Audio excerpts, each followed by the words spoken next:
Assalamualaikum. Waalaikumsalam. Baiklah pelajar, seperti yang kita tahu, kamu telah menduduki peperiksaan akhir semester dan pelajar yang mendapat markah tertinggi, tahniah, kita ucapkan tahniah dan berikan tepukan kepada Asri.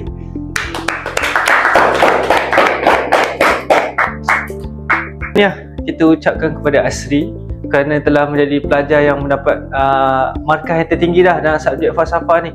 Okey pelajar, saya nak mengingatkan kamu semua yang belajar ni adalah satu benda yang sangat penting dalam kehidupan kita. Kerana dengan belajar ni dapat menentukan kita punya masa depan. Ingat tak pepatah Melayu ada mengatakan, belajar biarlah sampai ke negara China. Pandai awak. Okey. Tapi kan sir, kenapa kita tak terapkan nilai murni dan juga agama? Bukan tu penting? Betul tu. Okey baik pelajar, bagus soalan kamu.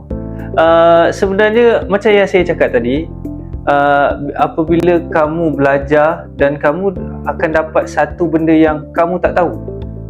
Contohnya macam kamu cakap tadi, kenapa tak kaitkan dengan nilai murni dan agama. So saya rasa apabila kamu belajar, so kamu akan tahu.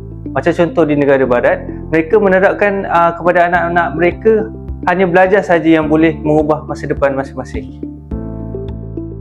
Betul juga kata Sir tu. Dia suruh belajar kan. Tapi kalau kita tengok balik, kita fikir-fikir negara Jepun, China, negara barat semua pun terapkan pembelajaran. Ya tu, lepas tu ramai pemaju dalam negara kita ni, ramai daripada sana, daripada Jepun lah, daripada Korea lah. Sebab dia orang asyik belajar je kan. So aku perlu lah jadi macam tu. Sekarang pun banyak persaingan kan. So kita memang kena terapkan pembelajaran tu baik sangat. Kena terus memang kena push lah untuk belajar. Betul? Aku sokong. So kalau kita tengok kan, macam orang-orang Cina dekat Malaysia ni, kita tengok diorang pagi dia belajar. Diorang balik pun bukan dia rehat. Dia belajar juga ataupun mak diorang nak hantar tuition sampai malam. Kadang-kadang tak ada tuition pun kalau waktu cuti mak diorang hantar kelas piano ke, kelas viola ke kan. So kalau mak dia memang terapkan untuk belajar, memang kita memang kena push untuk persaingan untuk pembelajaran nanti. Betul lah tu, kalau macam aku pun aku rasa benda tu penting lah. Ya, kalau tak memang aku tak dapat lah apa pun nak jadi kan. Contohnya aku tak dapat lah nak capai cita-cita aku kalau aku tak belajar, fokuskan benda lain. Betul, kalau kita tengok sekarang pun kelayakan masuk universiti pun nak berapa A semua kan. Susah lah, banyak persaingan. Okay, baiklah pelajar, saya rasa setakat itu saja. Terima kasih, tapi awak semua kena ingat, belajarlah bersungguh-sungguh kerana dengan belajar saja boleh mengubah masa depan kita. Sekian daripada saya. Assalamualaikum. Assalamualaikum warahmatullahi wabarakatuh.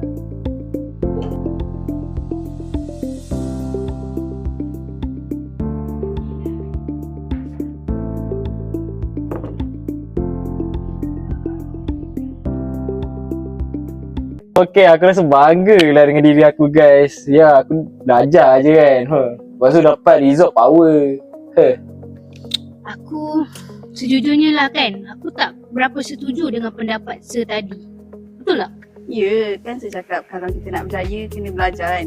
Tapi masalahnya ada je orang yang tak belajar tapi dia boleh je berjaya. Betul juga tu. Kita walaupun fokus belajar tu, kita kena ada orang kata nilai-nilai murni ada hidupan kita. Tahu ilmu tu berkat. Memang lah result tu gempak kan. Tapi adab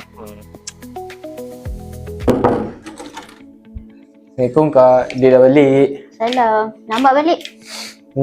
Biasalah kak, sibuk sikit. Aduh. Kak, ni betul ke kita ni perlu belajar je tanpa perlukan hero benda lain? Sebab tadi adik kat sekolah cikgu cakap macam tu. Cikgu cakap yang kita ni perlu belajar je, perlu fokus capai cita-cita saja, tak perlu hiraukan benda lain. Betul ke tu? Salah tu sebenarnya. Sebenarnya kita ni kalau belajar, kalau dalam pembelajaran kan, isu pembelajaran kini ni dia mengikutkan sistem pembelajaran barat hanya untuk memfokuskan akademik tanpa menerapkan nilai murni tempatan dan agama.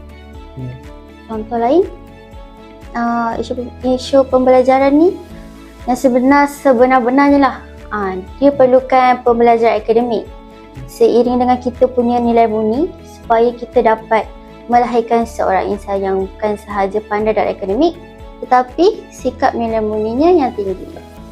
Dalam kita tak bolehlah nak belajar je, kita mesti kena seimbang benda tu.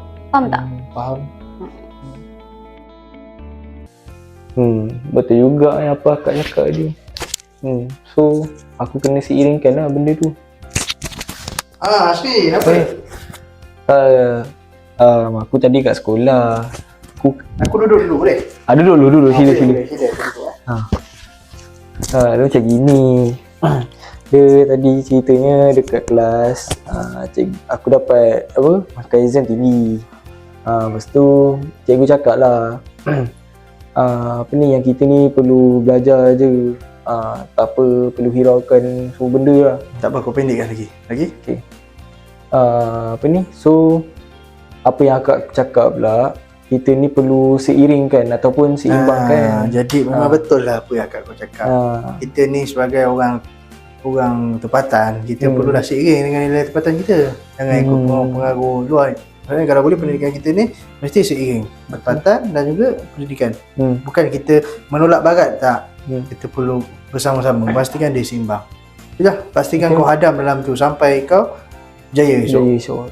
Okey, baik. Itu saja. Okey, baik. Jumpa lagi, Asri. Okey, insya-Allah.